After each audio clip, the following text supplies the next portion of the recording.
जय हिंद साथियों। स्वागत है आप सभी का हमारे YouTube चैनल ज्ञान आरबीएल में।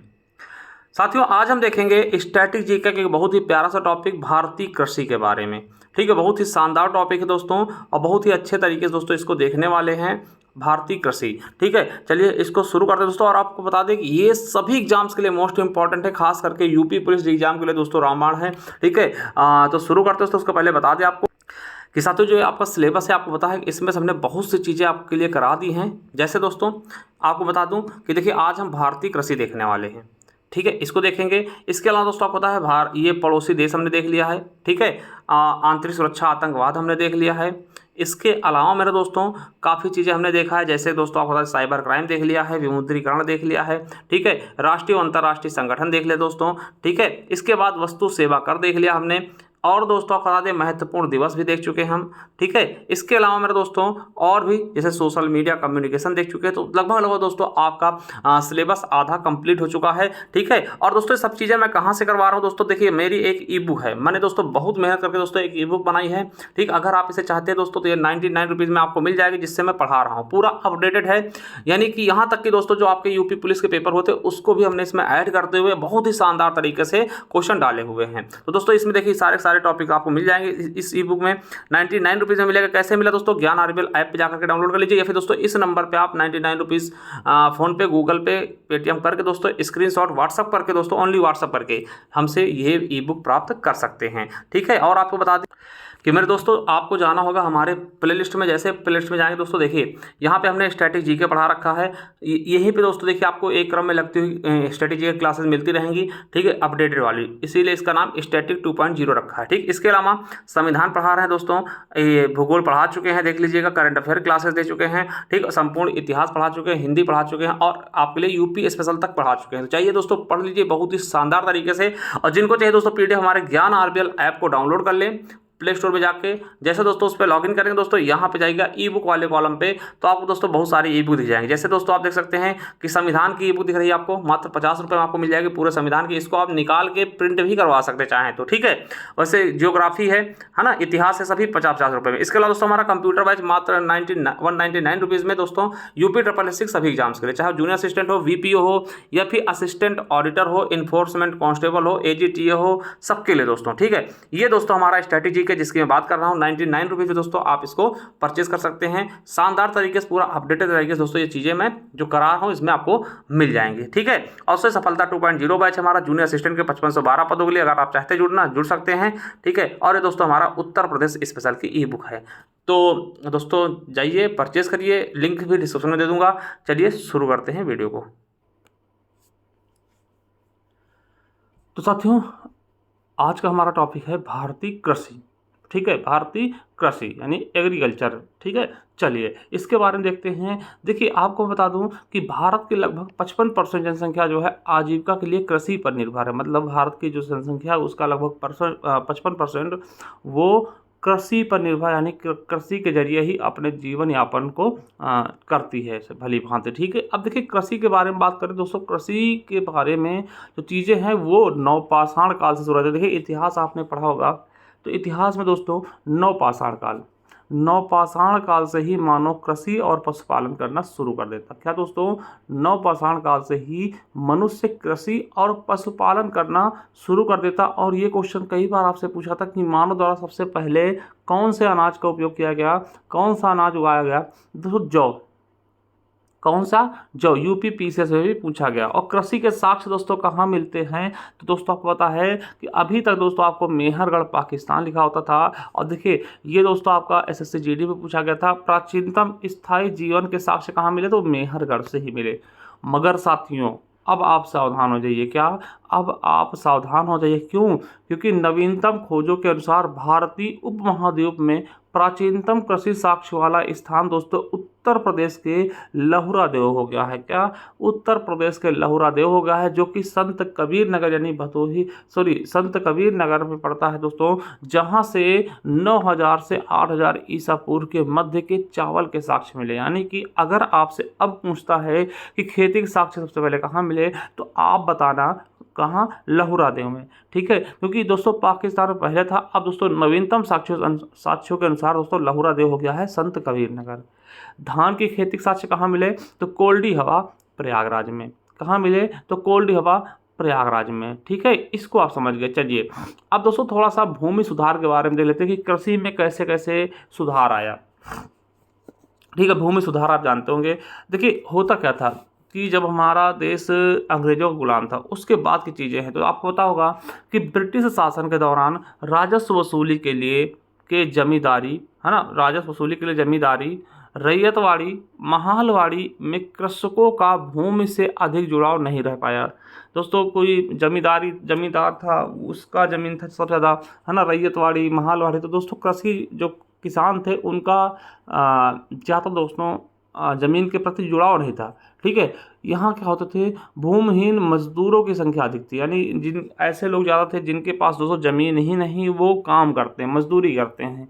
ठीक है, क्योंकि आपको पता है कि पहले क्या होता था, एक ही लोगों के पास 600-700 बीघा दे दिया गया, वो जमींदार हो गए, बाकी सब लोग उस पर जा करके काम करते और अपना पेट भरने तक का जुगाड़ करते थे। ठीक है, आप समझिए। अतः स्वतंत्रता के बाद इन चुनौतियों पर ध्यान देते हुए 1949 में भूमि सुधार संबंधी कानून लाया गया। मतलब समझिए कि भैया कि जब ब्रिटिश काल था तो ज़्यादातर दोस्तों जो खेत होता था उस पर दोस्तों राजस्व लगता था, और वो राजस्व कौन सा होता था, जमींदार होते थे, है ना, इन सब द्वारा, रैयतवाड़ी, महालवाड़ी द्वारा। ठीक है, तो क्या होता था कि जब देश आज़ाद हुआ तो देश में सोचा गया कि भैया किसी के पास तो ज़मीन ही नहीं है, अधिकतर लोगों के पास तो ज़मीन नहीं है, और जिनके पास है उनके पास बहुत ज़्यादा है। तो उसके लिए कुछ चीज़ें शुरू की गई। ठीक है, मतलब किसानों के हक के लिए कुछ चीज़ें शुरू की गई। पहली चीज़ क्या, कि काश्तकारी सुधार। इसके माध्यम से किसानों को जोत का अधिकार प्रदान करने तथा जमींदारों के अन्याय से रक्षा करने का अधिकार मिल गया। यानी काश्तकारी सुधार में क्या हुआ कि जो किसान है वो भी अपना जोत सकते हैं खेत, और जमींदार उनका दोस्तों शोषण न करे, उससे अन्याय के लिए रक्षा करने के लिए दोस्तों ये अधिकार दिया गया। ठीक है, ये सुधार किया गया। अब दोस्तों हदबंदी हो गई। हदबंदी क्या थी, एक व्यक्ति के द्वारा अधिकार में रखी जाने वाली अधिकतम भूमि की सीमा निर्धारित की गई और अतिरिक्त भूमि को भूमिहीनों में दे दी गई। यानी हदबंदी क्या था कि मान लो दोस्तों आपके पास 100 बीघा ज़मीन है, 100 बीघा ज़मीन, और किसी के पास दोस्तों है ही नहीं ना, बहुत से लोग है ही नहीं, तो दोस्तों 100 बीघा ज़मीन है, तो सरकार ने कहा भैया सुनिए, अब 100 बीघा ज़मीन किसी की नहीं होगी, सबके पास ज़्यादा से ज़्यादा दोस्तों 10 बीघा हो सकती है, 10 बीघा हो सकती है ना। एक मतलब मैं एग्जांपल दे रहा हूँ, अधिकतम ज़मीन एक व्यक्ति के पास 10 बीघा हो सकती है। तो सरकार क्या करेगी कि जो 100 बीघा थी ना, इससे 90 बीघा छीन लेगी। ठीक है, किसके कारण, हदबंदी कारण ना, और 90 लोगों में दोस्तों एक एक बीघा बांट देगी। यानी जो 90 लोग थे जिनके पास कुछ भी नहीं था उनके पास भी 1 बीघा ज़मीन आ गया। तो ये हदबंदी था। ठीक है, चलिए इसके अलावा चकबंदी दोस्तों आप जानते होंगे। चकबंदी दोस्तों एक अभी भी दोस्तों बहुत प्रचलित है। ठीक है, चकबंदी का होता था जोत के आकारों और छोटे होने से रोकना, भूमि को एकत्र कर बड़ी कर देना, और जोतों के माध्यम सहकारी कृषि पर बल देना। देखिए समझिएगा, चकबंदी का होता है, देखिए आप हैं किसान, आपका दोस्तों एक खेत यहाँ है, छोटा सा एक खेत यहाँ है, एक खेत यहाँ है, एक खेत यहाँ है। आप दोस्तों आपके दूर दूर खेत हैं, छोटे छोटे खेत हैं, तो आप कहाँ कहाँ ट्यूबवेल लगाएंगे, कहाँ कहाँ दोस्तों जोताई कराने जाएंगे। ठीक है, आप सोचते चलो छोटा सा इससे क्या करेंगे, है ना। अगर यही खेत दोस्तों एक दर पे दे दिया जाए, अब मान ले दोस्तों सरकार ने कर दी चकबंदी। चकबंदी का क्या, तो दोस्तों एक आपके चारों खेत ले लिया और एक ही जगह दोस्तों आपको कुछ मतलब खेत दे दिया, तो ये चकबंदी है। यानी अब देखिए, अब किसान के पास इतना है, एक अट्ठे ज़मीन हो गया, यहीं पर दोस्तों लाएगा ट्रैक्टर से जोत लेगा, और यहीं पे एक नल लगा लिया, यहीं पे रहने लगा, है ना। मतलब कि सारी चीज़ें बहुत अच्छे से चलने लगी। ठीक है, चौथा दोस्तों भूदान आंदोलन। भूदान आंदोलन की बात करें दोस्तों तो 18 अप्रैल 1951 को विनोबा भावे द्वारा शुरू किया गया। दोस्तों आपको बहुत इंपॉर्टेंट है ना, तो ये चीज़ याद रखिएगा। भूदान आंदोलन क्या था दोस्तों, ये भूदान आंदोलन विनोबा भावे द्वारा शुरू किया गया था। इसमें था क्या कि जिसके पास आधी ज़मीन है वो दान करना चाहे दोस्तों स्वेच्छा से दान कर सकता है। ठीक है, तो ये चीज़ समझ गए। तो यहाँ तक दोस्तों आपने देख लिया। इसके बाद मेरे दोस्तों होता क्या है कि 14 जनवरी 1965 को भारतीय खाद्य निगम यानी एफसीआई की स्थापना की जाती है। एफसीआई दोस्तों आपको पता है कि यहाँ पर दोस्तों ये क्या करता है, स्टोर करता है जो राशन है। ठीक है, चलिए इसका मुख्यालय नई दिल्ली में है। उसके अलावा साथियों कि 1965 में कृषि कीमत आयोग यानी एपीसी का गठन करते हैं ना। कृषि कीमत आयोग दोस्तों एपीसी का गठन होता है, ठीक है। और इसका नाम बदल के 1985 में कृषि लागत और मूल्य आयोग कर देते, यानी CACP कर देते। देखिए अभी तक क्या था, कृषि कीमत आयोग था 1965 में, और 85 में यानी 20 साल बाद इसका नाम बदल के CACP में बदल दिया जाता है। और यही आयोग दोस्तों किसानों की उनकी उपज का न्यूनतम समर्थन मूल्य यानी MSP उपलब्ध कराता है। यानी जो यही आयोग है CACP दोस्तों, यही दोस्तों सिफारिश करता है न्यूनतम समर्थन मूल्य की, ठीक है। चलिए, यानी कि आपसे पूछेगा क्वेश्चन, देखिए यूपी SSC CHSL में पूछा गया, CHSL कर लीजिएगा, पूछा गया वहाँ पे। अब देखिए MSP की सिफारिश कौन करता है, तो दोस्तों MSP की सिफारिश कृषि लागत और मूल्य आयोग करता है, यानी कि CACP करता है दोस्तों। ये क्वेश्चन भी आपके यूपी ASI में पूछा गया। और आपको बता दें दोस्तों, जो CACP है ये किसान एवं परिवार कल्याण मंत्रालय के अधीन अपना कार्य करता है, ठीक है। और आपको बता दूं मैं दोस्तों कि MSP जारी भारत सरकार करती है, ठीक है। MSP जारी कौन, देखिए सिफारिश कौन करेगा, कृषि लागत और मूल्य आयोग ये सिफारिश करेगा कि हाँ सरकार इतना दे दीजिए, और लागू कौन करेगी, भारत सरकार करेगी। और 23 फसलों पे दोस्तों MSP जारी किया जाता है, ठीक है।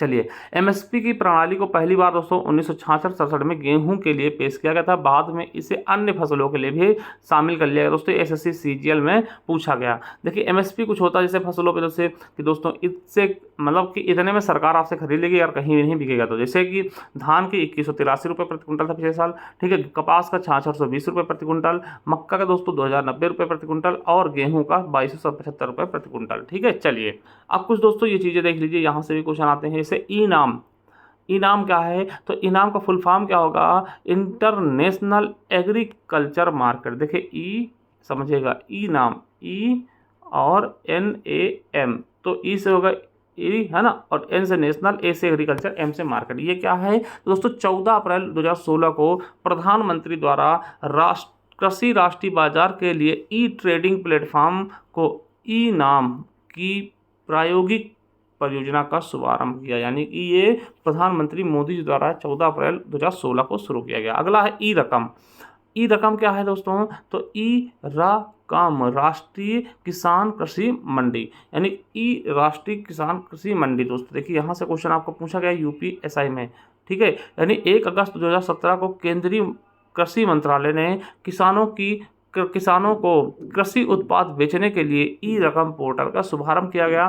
कब किया, 2017 में। और यह डिजिटल प्लेटफॉर्म है जहां किसान अपने कृषि उत्पादों को नीलामी के माध्यम से बेच सकते हैं। तो यहाँ पे नीलामी के माध्यम से कृषि उत्पादों को किसान बेच सकते हैं। ये UPSI 2017 में भी पूछा गया है, इसलिए हमने यहाँ डाल दिया। इसके अलावा प्रधानमंत्री सम्मान निधि योजना आपको पता होगा, इसके द्वारा क्या होता है, घोषणा दोस्तों पीयूष गोयल ने 1 फरवरी 2019 को की, ठीक है। शुरुआत 24 फरवरी 2019 को गोरखपुर से नरेंद्र मोदी जी द्वारा 2000 रुपये की पहली किस्त दोस्तों दे करके शुरू कर दी। आपको पता साल में 6000 रुपये आते हैं, 2000 की 3 किस्तों में, ठीक है। याद रखेंगे प्रधानमंत्री सम्मान निधि योजना, ठीक है। चलिए, इसके अलावा कुसुम, प्रधानमंत्री कुसुम योजना दोस्तों NTPC में पूछा गया। ये दोस्तों प्रधानमंत्री किसान ऊर्जा सुरक्षा एवं उत्थान महाअभियान है, और इसकी शुरुआत जुलाई 2019 में की गई। इसमें होता क्या है, तो कुसुम योजना संबंधित किससे है, तो सौर ऊर्जा क्षमताओं का उपयोग करके किसानों को वित्तीय सुरक्षा प्रदान करना, सौर पंप देना,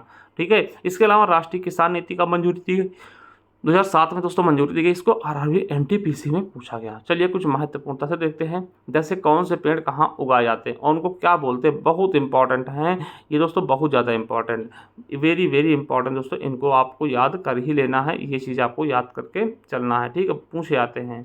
चलिए, जैसे जीरोफाइट दोस्तों क्या कहते हैं, जो मरुस्थल में पाई जाने वाली वनस्पति, यानी कि मरुस्थल में जो वनस्पतियाँ पाई जाती है दोस्तों, उनको जो उगाया था उनको हम जीरोफाइट बोलते हैं। ये आपके वीडियो में भी पूछा गया।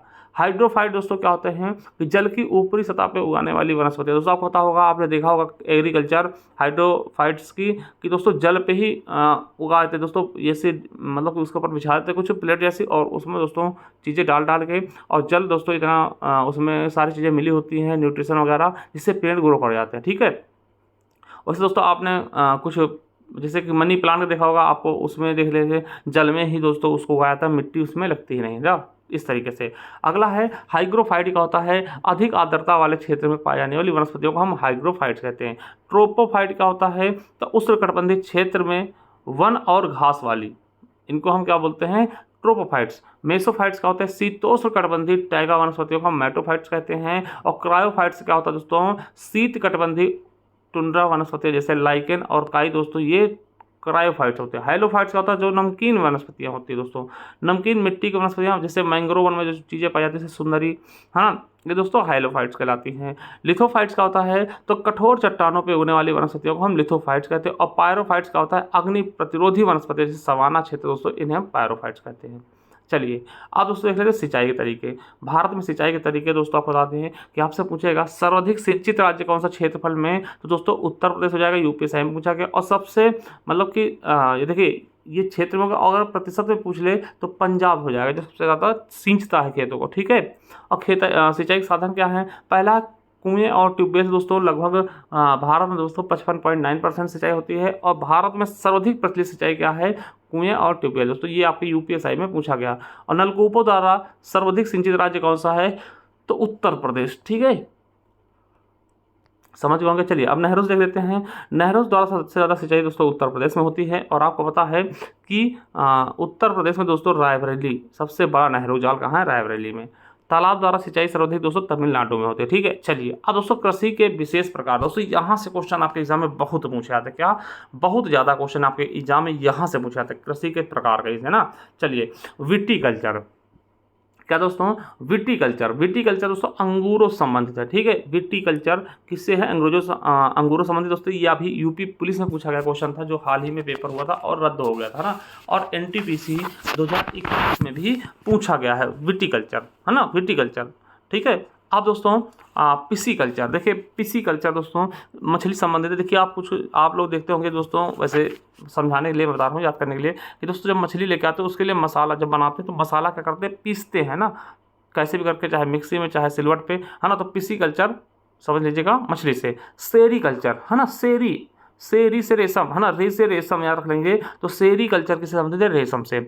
हॉर्टिकल्चर, है ना, हॉर्टिकल्चर, तो दोस्तों आपको पता है जब हार्ट के लिए क्या होता है दोस्तों, हार्ट के लिए, हृदय के लिए दोस्तों आपको पता है फल खाने होते हैं, तो ऐसे याद रख लेंगे दोस्तों समझने के लिए, ठीक है। तो फलों संबंधित दोस्तों उत्पाद को हम हॉर्टिकल्चर कहते हैं। ये आपके यूपी पुलिस में पूछ लिया गया अभी 2024 के एग्जाम में, है ना।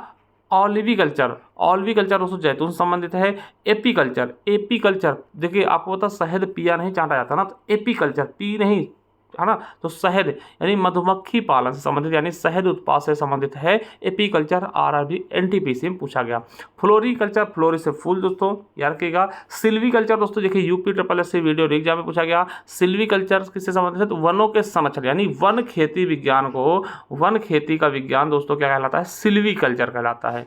मेरीकल्चर, मेरीकल्चर दोस्तों समुद्री जीवों का, किसका, समुद्री जीवों के बारे में अध्ययन किया था, उनके उत्पादन के बारे में। हॉर्सिकल्चर देखिए हॉर्स लिखा तो हॉर्सिकल्चर दोस्तों घोड़े और खच्चरों के पालन से संबंधित। वर्मीकल्चर देखिए वर्मीकल्चर दोस्तों, है ना, वर्मी कर दीजिएगा। वर्मीकल्चर दोस्तों केचुआ पालन संबंधी आरआरबी एनटीपीसी में पूछा गया। और मोरीकल्चर दोस्तों क्या है, मोरीकल्चर दोस्तों याद रखिएगा ये किससे संबंधित, कीट, देखिए रेशम कीट एवं शहतूत के उपयोगी खेती है ना, मतलब रेशम के कीटों को पालना। और पोमोलॉजी फल विज्ञान, देखिए एक चीज़ रखिए, मोरीकल्चर दोस्तों पूछेगा रेशम और मेरीकल्चर पूछेगा तो दोस्तों आपको समुद्री जीव बताना। तो ये चीज़ें आपको अपने दिमाग में भी बिठा लेना है, गलत नहीं करना।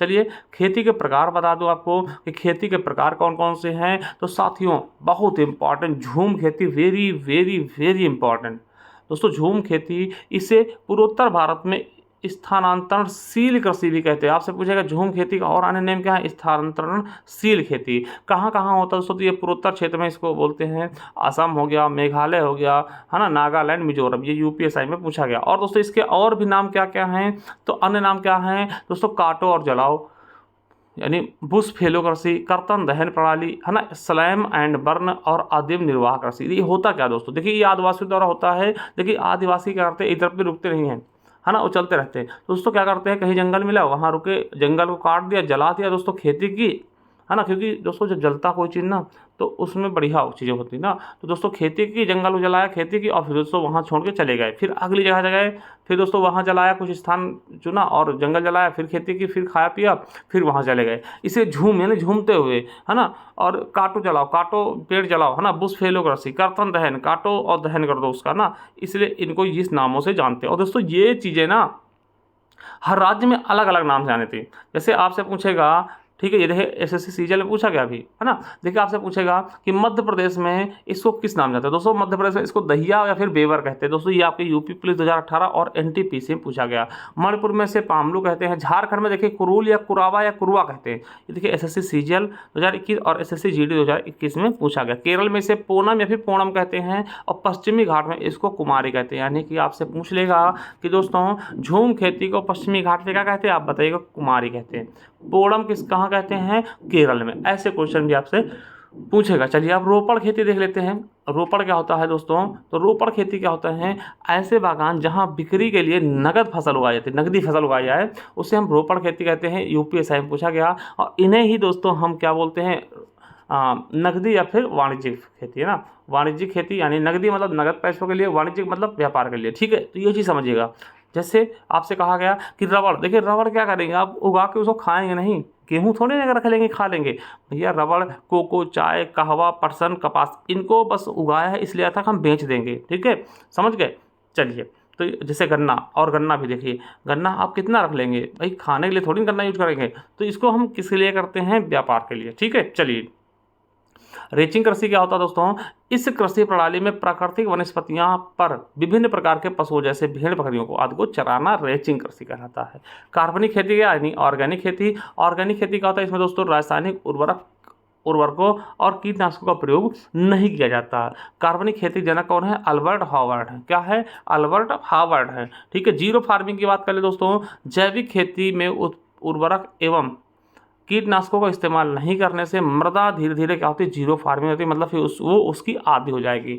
और तो सिक्किम पहला पूर्ण जैविक राज्य है जहां रासायनिक उर्वरकों की बिक्री पर प्रतिबंध लगाया गया है। और वहीं दोस्तों उत्तराखंड के नैनीताल जिले के माकंदपुर गांव में 100% ऑर्गेनिक खेती होने के कारण इसे ऑर्गेनिक गांव का संज्ञा दिया गया। और तो कृषि क्षेत्र में बायोटिक फार्म बनाने वाला भारत का पहला राज्य बना है पंजाब। सीढ़ीदार खेती दोस्तों कहाँ होती है, पहाड़ों पर। पहाड़ों पर है जमीन स्थिर नहीं होती दोस्तों, समतल नहीं होती है, तो जहाँ जहाँ दोस्तों इनको लगता है ऐसे दोस्तों सीढ़ी बना के वहाँ खेती कर लेते हैं। यहाँ ना इनको सीढ़ीदार खेती कहते हैं। आपसे पूछेगा सीढ़ीदार खेती कहाँ होती है, पहाड़ों पर, पर्वतों पर। ये एसएससी सीजीएल 2019, एसएससी सीजीएल 2021 दोनों में पूछा गया, ठीक है। चलिए अब सबको बता दें कि पौधों के लिए विकास के लिए तो 16 तत्व आवश्यक होते हैं। कोई पौधा अगर विकास करता है उसके लिए 16 तत्व की आवश्यकता होती है। कार्बन हो गया, हाइड्रोजन हो गया, ऑक्सीजन हो गया, nitrogen, phosphorus, sulphur, potassium, calcium, magnesium, लोहा, मैग्नीज, जिंक, तांबा और मॉलिब्डेनम, है ना, बोरान और क्लोरान, ठीक है। ये चीज़ें आपको याद रखना है।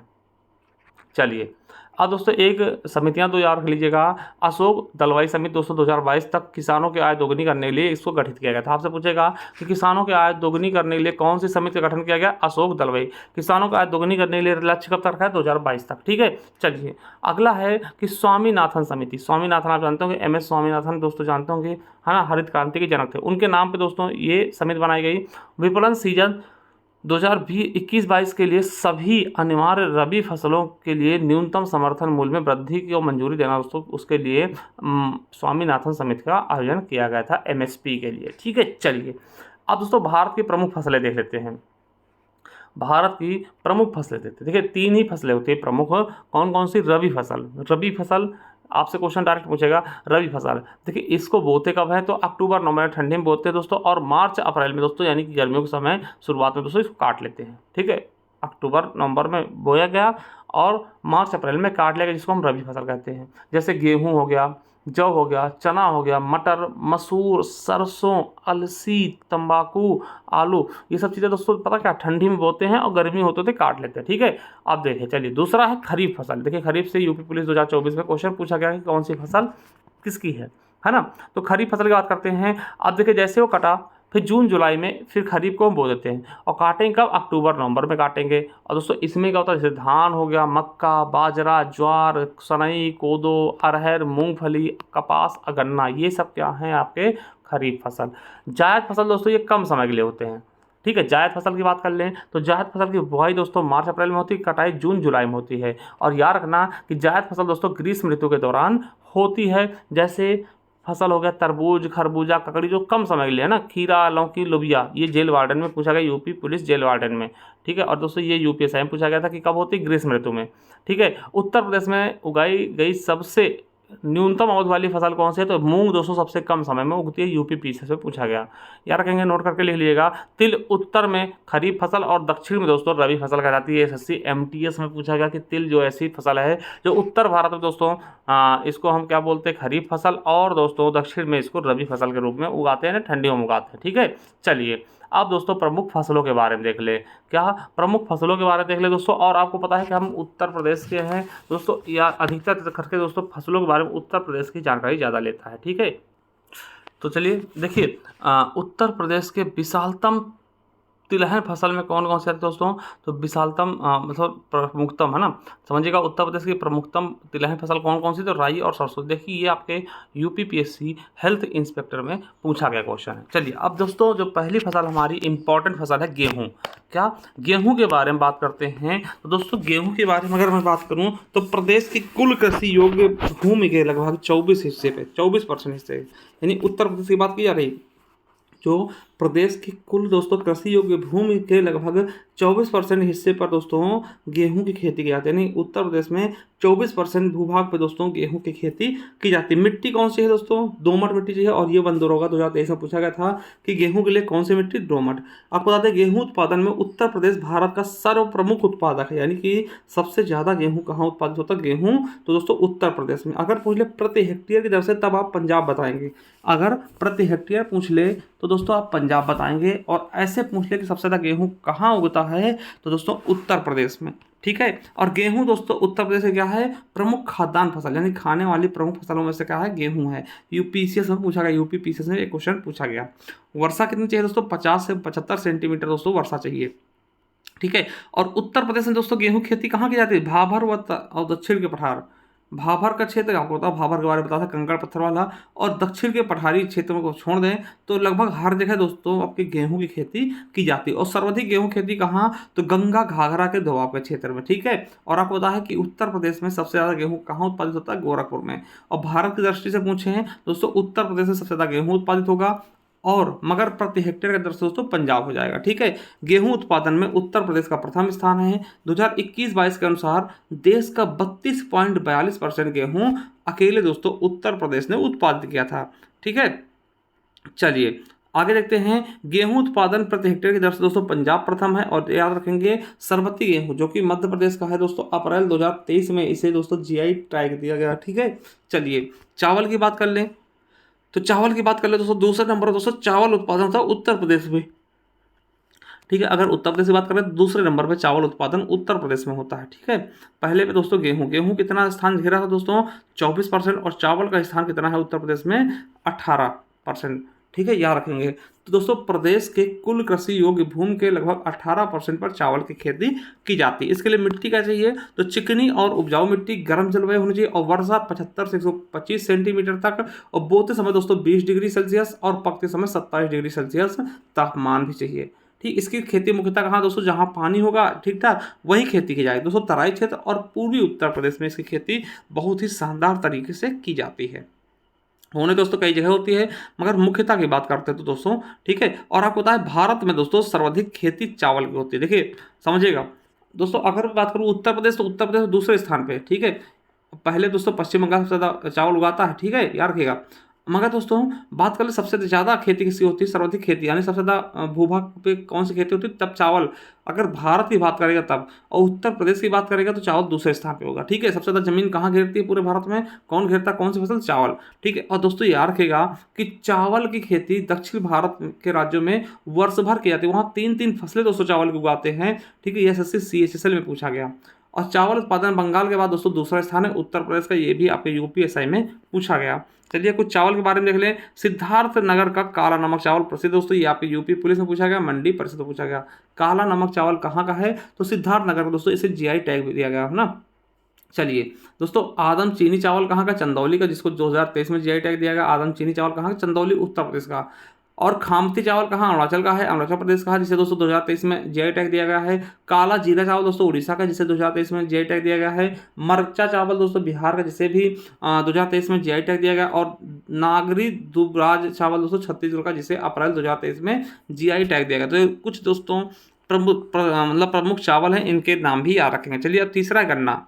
और गन्ने की खेती की बात कर ले दोस्तों, तो उत्तर प्रदेश दोस्तों इसमें भी अछूता नहीं है। आपको पता होगा कि गन्ने के उत्पादन में दोस्तों उत्तर प्रदेश का पहला स्थान है। ठीक, गन्ने के लिए चिकनी मिट्टी और 20 से 26 डिग्री सेल्सियस तापमान और 100 से 120 सेंटीमीटर की वर्षा की आवश्यकता होती है। और उत्तर प्रदेश को हम शक्कर का प्याला कहते हैं। ये आपके यूपी पीसीएस 2008 में पूछा गया था। और साथियों, तीसरे नंबर पर भूभाग उत्तर प्रदेश में कौन ग्रहण करता है? गन्ना। प्रदेश के कुल कृषि योग्य भूमि क्षेत्र के लगभग 13% भूभाग पर गन्ने की खेती होती है। और गन्ने का उत्पादन मुख्यतः दोस्तों तराई क्षेत्र और गंगा यमुना दोआब के समय में होता है। दोस्तों मेरठ साइड में गन्ना बहुत अच्छा होता है। ठीक है, गन्ना उत्पादन में उत्तर प्रदेश का प्रथम स्थान है। गन्ना उत्पादन प्रति हेक्टेयर दोस्तों तमिलनाडु सबसे अधिक है। ठीक है, यूपीएससी में पूछेगा दोनों क्वेश्चन है ना। अगर प्रति हेक्टेयर पूछ ले तब तमिलनाडु, जैसे गेहूं में ऐसे उत्तर प्रदेश, और प्रति हेक्टेयर में पंजाब। ठीक है, देखिए गन्ना उत्तर प्रदेश का सर्वाधिक नगदी व वाणिज्यिक फसल, ये यूपीएससी में पूछा गया 2021 में। नगदी फसल क्या है उत्तर प्रदेश का? गन्ना। ठीक, प्रमुख नगदी फसल गन्ना, प्रमुख खाद्यान्न फसल गेहूं। ठीक है, उत्तर प्रदेश की प्रमुख व्यावसायिक फसल कौन सी? ये भी गन्ना है, ये आपके लेखपाल में पूछा गया। चलिए अब बात करते हैं चना की। इसके लिए दोस्तों चना के लिए क्या करना होगा? तो चना के लिए 30 से 50 सेंटीमीटर वर्षा, 15 से 25 सेंटीमीटर तापमान की आवश्यकता होती है। और इसकी खेती मुख्यतः बुंदेलखंड में की जाती है। चना दोस्तों जहाँ पे मतलब पानी की मात्रा कम होगी वहाँ भी हो जाएगा ना। उत्तर प्रदेश के सर्वाधिक क्षेत्रफल पर उगाई जाने वाली दलहन फसल कौन सी? चना ही है। सबसे ज़्यादा फसल पे उगाई जाने वाली दलहन यानी दालों वाली फसलों में चना सबसे ज़्यादा उगाया जाता है। ठीक, उत्तर प्रदेश में। चलिए सरसों की बात कर लें, तो दोस्तों प्रदेश में इसकी खेती स्वतंत्र रूप से या गेहूं, मटर और जौ के साथ दोस्तों मिश्रित करके भी लगाते हैं। आपने देखा होगा कि जब गेहूं बोते हैं बीच बीच में दोस्तों सरसों छिड़क देते हैं। ठीक है, तो मिश्रित खेती भी इसकी होती है और अलग से भी होती है। ठीक है, पूरे प्रदेश में इसकी खेती की जाती है, परंतु दोस्तों मध्य और पश्चिम उत्तर प्रदेश में ये विशेष करके इसकी तैयारी मतलब अधिक खेती होती है ना। चलिए मक्का की बात कर ले, तो मक्का की बात करते हैं। मक्का उत्पादन में इसका तीसरा स्थान उत्तर प्रदेश का, जिसे कहाँ कहाँ दोस्तों मेरठ, फर्रुखाबाद, गाजियाबाद, एटा, गोंडा है ना, बुलंदशहर, बहराइच, जौनपुर, फिरोजाबाद, मैनपुरी जिलों में दोस्तों मक्का की खेती मुख्यतः की जाती है। यानी कि अधिकतर तो पश्चिम वाले क्षेत्र में या बुंदेलखंड के नीचे वाले क्षेत्र में। ठीक है, चलिए आगे बाजरा की बात करते हैं दोस्तों। बाजरा की बात कर लें तो दोस्तों प्रदेश के शुष्क जलवायु वाले क्षेत्र में जहाँ लगभग 50 सेंटीमीटर तक ही वर्षा होती है। ठीक है, उसको हम क्या वहाँ पे क्या होता है? बाजरा। राष्ट्रीय बाजरा वर्ष दोस्तों 2018 घोषित किया गया, तैयार किएगा। और भारत के अनुरोध दोस्तों 2023 को अंतर्राष्ट्रीय बाजरा वर्ष चुना गया। ये आपके लिए इंपॉर्टेंट है, पूछा भी जा सकता है। ठीक है, बाजरा कहाँ कहाँ होता है उत्तर प्रदेश में? तो आगरा, मथुरा, बदायूं, अलीगढ़, मुरादाबाद, एटा, मैनपुरी, इटावा है ना, और दोस्तों शाहजहांपुर, प्रतापगढ़ आदि में दोस्तों, गाजीपुर आदि में दोस्तों बाजरे की खेती की जाती है। ठीक है, चलिए अब बात करते हैं कपास। कपास की बात कर लें। कपास दोस्तों प्रदेश के छोटे रेशे के अधिक व लंबे रेशे की कम कपास उगाई जाती है। छोटे रेशे वाले अधिक कपास भारत में अपने उत्तर प्रदेश में उगाई जाती है। प्रदेश के गंगा यमुना दोआब, रुहेलखंड, बुंदेलखंड क्षेत्रों में सिंचाई के सहारे दोस्तों खेती की जाती है। और दोस्तों काली मिट्टी इसके लिए बहुत इंपॉर्टेंट होगी। कपास को हम काली मिट्टी में उगाते हैं। यार कि काली मिट्टी को हम कपासी मिट्टी या फिर रेंगुर मिट्टी भी कहते हैं, ये भी आपको याद रखना। ठीक है, कपास को हम देखिए, कपास किसके लिए प्रसिद्ध है दोस्तों? काली मिट्टी में ही कपास उगेगा। ठीक है, और काली मिट्टी को हम रेगुर मिट्टी और कपासी मिट्टी भी कहते हैं। यूपीएससी में पूछा गया क्वेश्चन है कि कपास के लिए कौन सी मिट्टी उपयोगी होती है। अगला है उत्तर प्रदेश के आगरा जिले में कपास की स्वदेशी किस्म की बुआई का उपयुक्त समय कब है? अप्रैल का पहला पखवाड़ा दोस्तों, ये लोअर में पूछा गया, यानी अप्रैल के पहले पखवाड़े में इसकी बुआई की जाती है। चलिए पटसन की बात कर लें। पटसन की बात कर ले दोस्तों, तो पटसन दोस्तों तराई क्षेत्र जैसे गंगा यमुना के दोआब में इसकी खेती की जाती है और इसका उपयोग रस्सी बनाने के लिए करते हैं। ठीक है, और दोस्तों ये बहराइच, महाराजगंज, देवरिया, गोंडा, सीतापुर, खीरी आदि में मुख्य रूप से इसकी खेती की जाती है। और दोस्तों देखिए, ये यूपी पुलिस में 2024 में पूछा गया क्वेश्चन है कि पटसन क्या है? पटसन के उत्पादन के लिए किसानों की सुविधा के लिए दोस्तों पाट मित्रों एप्लीकेशन यानी वस्त्र मंत्रालय द्वारा पाट मित्रों एप्लीकेशन लॉन्च किया गया। यूपी पुलिस में पूछा गया क्वेश्चन। और सब जूट को हम सुनहरा रेशा भी कहते हैं। सुनहरा रेशा कैसे कहते हैं? जूट को हम, पटसन को हम सुनहरा रेशा कहते हैं। अगला है अरहर या तुवर। अरहर या तूर। दोस्तों यूपी पुलिस में पूछा गया था कि तूर किसको कहते हैं, तूर किसको कहते हैं दोस्तों, अरहर को। ठीक, इसकी मुख्यतः खेती बुंदेलखंड क्षेत्र में की जाती है और इस फसल को पानी की कम आवश्यकता होती है। वहीं मूंगफली की बात कर लें तो मूंगफली इसकी दोस्तों खेती बलुई मिट्टी में की जाती है, जैसे सीतापुर हो गया, हरदोई, इटावा, एटा, बदायूं, मैनपुरी, मुरादाबाद में जिलों में दोस्तों थोड़ी बहुत इसकी खेती की जाती है। अफीम की बात कर लें, मोस्ट इंपॉर्टेंट दोस्तों, तो अफीम प्रदेश में अफीम का सबसे बड़ा उत्पादक जिला बाराबंकी है। गाजीपुर बाराबंकी और गाजीपुर में से खेती करते हैं, और दोस्तों गाजीपुर में एकमात्र दोस्तों फैक्ट्री भी है अफीम की, यूपीएसआई में पूछा गया था, यानी बाराबंकी और गाजीपुर। चलिए तंबाकू की बात कर लें तो तंबाकू की बात करते हैं दोस्तों, तंबाकू की खेती मुख्यतः दोस्तों खाने व हुक्का पीने के लिए की जाती है। इसकी खेती दोस्तों आपको पता है वाराणसी हो गया, मेरठ हो गया, गाजियाबाद, बुलंदशहर, मैनपुरी, सहारनपुर व फर्रुखाबाद में की जाती है। वही बात कर ले सोयाबीन की, तो सोयाबीन दोस्तों बुंदेलखंड क्षेत्र में इसका उत्पादन होता है। ये देखिए यूपी PSC RO में पूछा गया, हाँ यूपी SSC RO में पूछा गया दोस्तों। और राज्य कौन सा दोस्तों, मध्य प्रदेश। प्रथम राज्य कौन सा था उत्पादन में, तो मध्य प्रदेश, ये ALP में पूछा गया, लोको पायलट। चलिए फसलों के जन्म स्थान पूछ ले, कहाँ कहाँ होते हैं, कहाँ पैदा हुए हैं, तो पूछ ले जाते कभी कभार। जैसे भारत में गन्ना, ज्वार, मूंग, अरहर और उड़द पैदा हुआ, ठीक है, इसका जन्म स्थान है। और चीन में जौ, सोयाबीन, चाय और मसूर। अफ्रीका से बाजरा आया, और ब्राज़ील से कहवा दोस्तों रबड़ हो गया। अमेरिका में अमरूद और तंबाकू, दक्षिण अमेरिका में खास करके, और मध्य अमेरिका यानी मैक्सिको में दोस्तों मक्का, और इथोपिया की कॉफ़ी दोस्तों, कॉफ़ी पूछा गया UPSI में। तो ये जन्म स्थान हो गया, फसलों के जन्म स्थान कहाँ से पैदा हो गया है। चलिए अब उत्पादन की दृष्टि से देख ले कि पहला स्थान किसका है ना, तो ये चीज़ों में जैसे अरहर में दोस्तों पहला स्थान किसका है, कौन सा राज्य का सबसे ज़्यादा अरहर उत्पादन करता, तो महाराष्ट्र, फिर कर्नाटक, फिर उत्तर प्रदेश। ठीक है, और बाजरा में दोस्तों राजस्थान सबसे पहले, फिर उत्तर प्रदेश, फिर हरियाणा। कॉफ़ी की बात कर लें तो कर्नाटक, फिर केरल, फिर तमिलनाडु। सबसे ज़्यादा उत्पादन कर्नाटक में, और देश की बात करते हैं ब्राज़ील में। ठीक है, कपास की बात कर ले गुजरात सब प्रथम पर है, फिर महाराष्ट्र, तेलंगाना, और ऐसे दोस्तों देश की बात करें चीन। ठीक है, जूट की बात कर लें तो पश्चिम बंगाल, असम, बिहार, और दोस्तों भारत ऐसे भारत पहले दोस्तों बांग्लादेश भी था कुछ दिन, अब भारत हो गया पहले स्थान पर। आलू की बात कर ले उत्तर प्रदेश, पश्चिम बंगाल और बिहार, और देश की बात करें चीन सबसे ज़्यादा आलू उत्पादक देश है। ठीक है, चावल की बात करें पश्चिम बंगाल, उत्तर प्रदेश, भी पंजाब,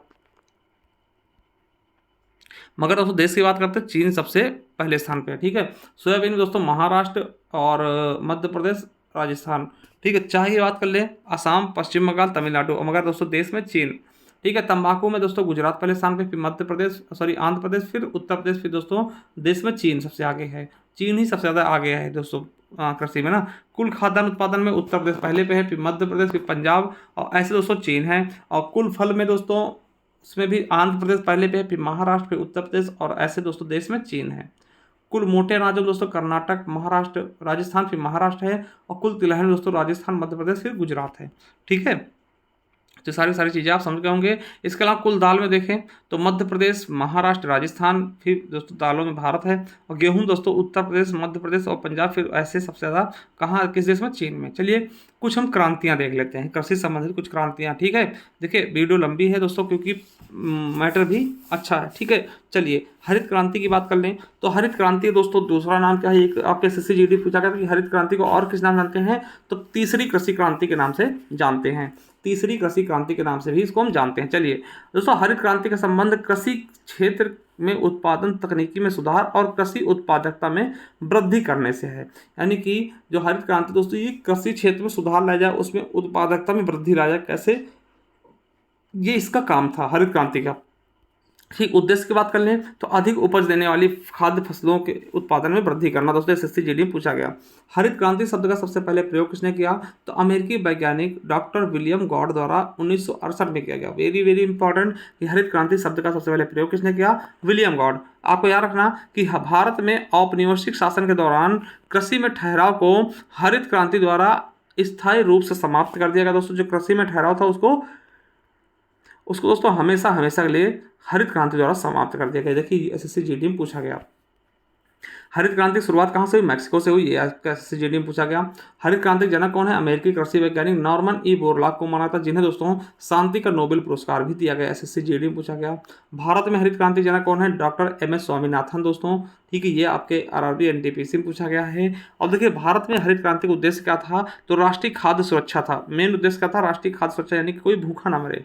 ठीक है, SSC GD में पूछा गया। इस क्रांति की विधि में दोस्तों HYV बीजों का प्रयोग किया गया, यानी HYV का फुल फॉर्म होगा हाई एल्ड वैरायटी। दोस्तों ये आपसे बहुत पूछता है, HIV है ना, HYV बीजों का प्रयोग किया गया हरित क्रांति के। ठीक है, हरित क्रांति मुख्य रूप से हाई यील्ड वैरायटी प्रोग्राम पर निर्भर थी। ये दोस्तों आपके SSC में पूछा गया। और याद रखना कि 1960 में रॉकफेलर फाउंडेशन द्वारा अंतर्राष्ट्रीय चावल अनुसंधान संस्थान मनीला, आपको पता है अंतर्राष्ट्रीय चावल अनुसंधान संस्थान कहाँ है, मनीला में, और राष्ट्रीय कहाँ है, कटक में। देखिए मनीला के वैज्ञानिकों द्वारा दोस्तों चावल की उन्नत वर्ण संकर किस्में विकसित की गई। ठीक है, यानी कि यहाँ पर दोस्तों चावल की नई नई किस्में विकसित कर ली गई। ठीक है, चलिए भारत में जब हरित क्रांति की शुरुआत हुई दोस्तों, उस समय भारत के प्रधानमंत्री इंदिरा गांधी और कृषि मंत्री चिदम्बरम जी थे, और कृषि सचिव दोस्तों B शिवरमन थे। ठीक है, याद रखेंगे ये आपके इस समय कृषि की शुरुआत होती है। ठीक है, चलिए भारत में हरित क्रांति का पहला चरण दोस्तों 1960 के दशक में शुरू हुआ, मध्य में है ना, 1960 दशक के मध्य से 70 के दशक के मध्य तक चला दोस्तों। ये आपके SSC GD में पूछा गया। ठीक, 1960 से लेकर के 70 के बीच में। ठीक है, चलिए और याद रखना कि भारत में आरंभिक राज्य के रूप में पहले पंजाब को चुना गया। ठीक है, फिर तथा हरित क्रांति के जन्म स्थल दोस्तों पंतनगर उत्तराखंड को बनाया गया, क्योंकि यहाँ पे प्रथम कृषि विश्वविद्यालय था। ठीक है, याद रखेंगे कि पहला राज्य कौन सा चुना गया, पंजाब। तो और पंजाब में दोस्तों बहुत ही अच्छे से ये कारगर हो पाया। ठीक है, चलिए अब दोस्तों नॉर्मन ई बोरलॉग के बारे में देख लें, क्योंकि ये दोस्तों विश्व स्तर पर जनक है। इनका जन्म दोस्तों 25 मार्च 1914 को अमेरिका के आईओवा प्रांत में हुआ था, और इनका कार्य क्षेत्र दोस्तों मैक्सिको में कार्य करते थे। हरित क्रांति के जनक है, UPSI में पूछा गया। वहीं MS स्वामीनाथन की बात कर लें, इनका जन्म दोस्तों 7 अगस्त 1925 को तमिलनाडु में हुआ, मृत्यु 28 सितंबर 2023 को हुआ। इनके दोस्तों कौन कौन से पुरस्कार मिले, 1971 में रेमन मैग्सेसे पुरस्कार। ठीक है, 1986 में अल्बर्ट आइंस्टीन वर्ल्ड साइंस पुरस्कार, 1987 में पहला विश्व खाद्य पुरस्कार, 1991 में दोस्तों टाइलर पुरस्कार अमेरिका द्वारा, और दोस्तों 1994 में UNEP सासाकावा पर्यावरण पुरस्कार, 1999 में यूनेस्को महात्मा गांधी स्वर्ण पदक विजेता। ठीक है, और 2000 में दोस्तों Franklin D Roosevelt for freedom Nobel मिला, और 1967 में दोस्तों पद्मश्री से, 1972 में पद्म विभूषण से, और 1989 में है ना, 1972 में पद्म भूषण, 1989 में पद्म विभूषण से सम्मानित किया गया, 1999 में इंदिरा गांधी पुरस्कार दिया गया। और साथियों इतना याद रख लेंगे। और एक क्वेश्चन आपके एग्जाम में बहुत पूछा था, खाद्य एवं कृषि संगठन यानी FAO का मुख्यालय कहाँ है, तो रोम में है दोस्तों। ठीक है, रोम में है, याद रखिएगा, UPSI में पूछा गया। चलिए वहीं श्वेत क्रांति की बात कर ले, तो श्वेत क्रांति की बात करते हैं तो इसका अन्य नाम क्या है, दुग्ध क्रांति या ऑपरेशन फ्लड भी कहते हैं। क्या बोलते हैं, ऑपरेशन फ्लड। इसका उद्देश्य क्या था, दुग्ध उत्पादन में बढ़ावा देना। ठीक है, श्वेत क्रांति की शुरुआत दोस्तों 13 जनवरी 1970 को की जाती है। और याद रखना श्वेत क्रांति को आधिकारिक रूप से नेशनल डेयरी डेवलपमेंट बोर्ड यानी NDDB द्वारा प्रारंभ किया गया था। और श्वेत क्रांति जनक किसको मानते हैं, डॉक्टर वर्गीज कुरियन को। ये आपके पेट में, UPSI में, SSC MTS में पूछा गया। और याद रखिएगा इनके द्वारा दोस्तों भारत की सबसे प्रतिष्ठित कंपनी अमूल की स्थापना की गई। अमूल का फुल फॉर्म दोस्तों क्या था, AMUL का, A से आनंद, M से मिल्क, U से यूनियन और L से लिमिटेड। सबका दोस्तों पहला अक्षर लेकर के इन्होंने अमूल बना दिया। ठीक है, अमूल जो अभी आप दूध पीते हैं दोस्तों, अमूल देखते हैं, वो वर्गीज कुरियन की ही देन है। ठीक है, चलिए डॉक्टर वर्गीज कुरियन का जन्म दोस्तों 26 नवंबर 1921 को केरल के कोझिकोड में हुआ था। इसलिए दोस्तों इनके जन्म दिवस के अवसर पर दोस्तों 26 नवंबर को हम राष्ट्रीय दुग्ध दिवस भी मनाते हैं। और इसी दिन दोस्तों संविधान दिवस भी है। याद रखेंगे संविधान दिवस और दुग्ध दिवस दोनों सेम है। दुग्ध दिवस क्यों मनाते हैं, क्योंकि इसी दिन ठीक है मिल्क मैन ऑफ इंडिया यानी कि वर्गीज कुरियन जी का जन्म हुआ था। ठीक है, इनको मिल्क मैन ऑफ इंडिया कहते हैं ना, भारत का दुग्ध पुरुष। चलिए श्वेत क्रांति दोस्तों गुजरात से प्रारंभ हुई, और यह सबसे अधिक सफल दोस्तों आनंद जिला गुजरात में रही। और श्वेत क्रांति का समापन दोस्तों 1996 में हो जाता है। याद रखिएगा कि राष्ट्रीय डेयरी विकास बोर्ड की स्थापना 16 जुलाई 1965 में किया गई। ठीक, कहाँ पर, तो राष्ट्रीय डेयरी विकास बोर्ड का मुख्यालय कहाँ बनाएगा, आनंद गुजरात को। ठीक है, याद रखेंगे। और तो राष्ट्रीय दुग्ध दिवस कब मनाता है, 26 नवंबर। क्यों, हमने बताया इनका जन्म हुआ था। और विश्व दुग्ध दिवस दोस्तों 1 जून को, विश्व दुग्ध दिवस 1 जून को, और राष्ट्रीय दुग्ध दिवस 26 नवंबर को UPSI में पूछा गया। चलिए आप दोस्तों और क्रांति देखते हैं, आपसे पूछेगा पीली क्रांति संबंध किससे, तिलहन उत्पादन से, UPPCS में पूछा गया। और इसके जनक कौन थे, श्याम पित्रोदा। आपको पता है ये दोस्तों राहुल गांधी सलाहकार है ना, कांग्रेस पार्टी सलाहकार थे, अभी इन्होंने विवादित बयान भी दिया था। ठीक है, जिससे इनको इस्तीफा भी देना पड़ा। ठीक है, तो श्याम पित्रोदा ये पीली क्रांति के जनक है दोस्तों, RRB NTPC में पूछा गया। चलिए रजत क्रांति दोस्तों, रजत मतलब अंडा से, अंडा कैसा तो चांदी था ना रजत जैसा, इसलिए दोस्तों या फिर रजत अंडे की रेडी लगाता ना, अंडे बेचता है, इसलिए याद रखेंगे, ठीक है। इंदिरा गांधी इसके जनक हैं, ठीक है। लाल क्रांति दोस्तों, लाल क्रांति किससे, टमाटर और मांस उत्पादन से, इसके जनक कौन है, विशाल तिवारी जी हैं। गुलाबी क्रांति झींगा मछली उत्पादन, वेरी वेरी इंपॉर्टेंट, गुलाबी क्रांति झींगा मछली उत्पादन संबंधित है, इसके जनक कौन है, दुर्गेश पटेल। नीली क्रांति मत्स्य उत्पादन यानी मछली उत्पादन से है, यूपी पुलिस में पूछा गया क्वेश्चन है 2024 के कि नीली क्रांति का संबंध किससे है, मत्स्य उत्पादन से, इसके जनक कौन होंगे, तो अरुण कृष्णन व हीरालाल चौधरी, ठीक है। वहीं दोस्तों और भी क्रांति देखते हैं, गोल क्रांति का संबंध आलू उत्पादन से, आलू गोल होता है। बादामी क्रांति मसाला उत्पादन से, कृष्ण क्रांति पेट्रोलियम उत्पादन से, अमृत क्रांति नदी जोड़ो योजना से, हरित सोना क्रांति बांस उत्पादन से, भूरी क्रांति संबंध दोस्तों उर्वरक उत्पादन से, आरआरबी एनटीपीसी में पूछा गया, भूरी क्रांति का संबंध किससे है, उर्वरक उत्पादन से। सुनहरी क्रांति फल उत्पादन से, स्वर्ण रेशा क्रांति जूट उत्पादन से, ग्रीन गोल्ड क्रांति चाय उत्पादन से, खाकी क्रांति चमड़ा उत्पादन से, और सिल्वर फाइबर क्रांति कपास से। दोस्तों एसएससी में पूछा गया, 2019 में पूछा गया क्वेश्चन है, ठीक है। ये चीजें। अब चलिए नाबार्ड के बारे में देख दोस्तों, ये आपका कृषि का सर्वोच्च संस्था है। देखिए नाबार्ड की बात करते हैं तो नाबार्ड का पहले फुल फॉर्म देख ले, नाबार्ड संस्था के बारे में बात करते हैं, इसका फुल फॉर्म क्या होगा, national bank for agriculture and rural development ना, राष्ट्रीय कृषि एवं विकास बैंक इसका पूरा नाम होगा। आपको बता दें ये कृषि ग्रामीण विकास का सर्वोच्च संस्था है। स्थापना 12 जुलाई 1982 को किसकी समिति की सिफारिश पर, शिवरमन समिति की सिफारिश। दोस्तों मोस्ट इंपॉर्टेंट क्वेश्चन है ये, ठीक है। मुख्यालय कहाँ, मुंबई में। दोस्तों आपको बता दें नाबार्ड द्वारा अधिकतम 15 वर्षों के लिए कृषि ऋण दिया था। दोस्तों अधिकतम ये 15 वर्षों के लिए कृषि ऋण देता है। दोस्तों यूपीएससी में पूछा गया। चलिए कुछ क्वेश्चन देख लें जो आपके एग्जाम में पूछे गए हैं, जैसे कि चींटियों के हमले से बचने के लिए, चींटियों के हमले से फसलों की सुरक्षा के लिए कपूर का प्रयोग करते हैं। दोस्तों ये आपके यूपीएससी में पूछा गया कि चींटी अगर ज़्यादा है दोस्तों कपूर का प्रयोग करिए, भाग जाएंगे, ठीक है। फावड़ा क्या होता है, ये आपके यूपी पुलिस ने पूछा गया 2018 में। फावड़ा क्या है, यह एक साधारण उपकरण है जिसका प्रयोग जंगली घास को हटाने और मिट्टी को ढीला करने के लिए करते हैं, इनको फरुहा बोलते गाँव में, ठीक है। चलिए शेयर क्रॉपिंग क्या है, यूपीएससी में पूछा गया। शेयर क्रॉपिंग क्या है, यह एक प्रकार की कृषि व्यवस्था है जिसमें भूमि का मालिक एक किराएदार को अपने हिस्से की भूमि पर पैदावार एक हिस्से के बदले में अपनी भूमि का उपयोग करने देता। मतलब कि दोस्तों जैसे कि आपकी ज़मीन है किसी और से दोस्तों आप फसल उगवा रहे हैं ना, ये चीज़ें। कंपोस्ट क्या होता है, एक अच्छी तरह से सड़े पौधे और पशु अवशेष से निर्मित खाद है जिसको हम क्या बोलते हैं, कंपोस्ट बोलते हैं, कंपोस्ट बोलते हैं। दोस्तों याद रखेगा ये आपके यूपीएससी 2017 में पूछा गया है। बहुत ही शानदार तरीके से सारी चीज़ें आप समझ पा रहे होंगे, ठीक है, सारी चीज़ें आप समझ पा रहे होंगे। तो साथियों आ जाइए हमारे प्ले लिस्ट में, ठीक, ज्ञान आर्बियल प्ले लिस्ट में दोस्तों। वहाँ आते देखिए स्टैटिक जीके की प्ले लिस्ट मिल जाएगी। यहाँ पे हमने पूरा का पूरा स्टैटिक जीके आप सभी के लिए पढ़ा रखा है। तो जाइए दोस्तों इसे देख लीजिए, 2.0 नाम से यानी अपडेटेड है, ठीक। इसके अलावा संविधान की क्लासेस मिल जाएंगी, भूगोल की मिल जाएंगी, करंट अफेयर मिल जाएगी और इतिहास मिल जाएगा। इसके अलावा दोस्तों आपको पीडीएफ चाहिए दोस्तों, जाइए हमारे ज्ञान आर्बियल ऐप को डाउनलोड कर लीजिए। वहाँ दोस्तों ई बुक्स वाले कॉलम पे जैसे जाते हैं इस तरह से, ठीक है। और इसके आएंगे दोस्तों नीचे तो ये देखिए भारतीय संविधान की 50 रुपये मात्र दोस्तों, बहुत ही शानदार तरीके से प्रीवियस ईयर क्वेश्चनों के साथ। इसके अलावा भूगोल की दोस्तों, इतिहास की कंप्यूटर बेस्ड दोस्तों 199 में यूपीएससी के सभी एग्जाम्स के लिए। और सो ये है हमारी स्टैटिक जिससे मैं पढ़ा रहा हूँ, ठीक है। 99 रुपीज़ में आपको मिल जाएगी, ठीक। इसके अलावा दोस्तों सफलता बैच है और उत्तर प्रदेश स्पेशल की ई बुक है मात्र 50 रुपये में। इस तरीके से दोस्तों आपको सारी ई बुक्स आपको मिल जाएंगी। चलिए दोस्तों, थैंक यू।